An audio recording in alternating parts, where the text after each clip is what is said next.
Beto Chuk back. This is Hamsik tackling. Another player falling over the player that gets tackled.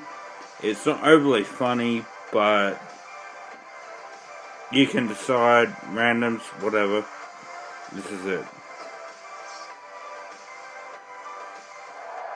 gone back, the referee, to book the offender. He let the play go on. It was good work by the official, but he's quite entitled to book the player now.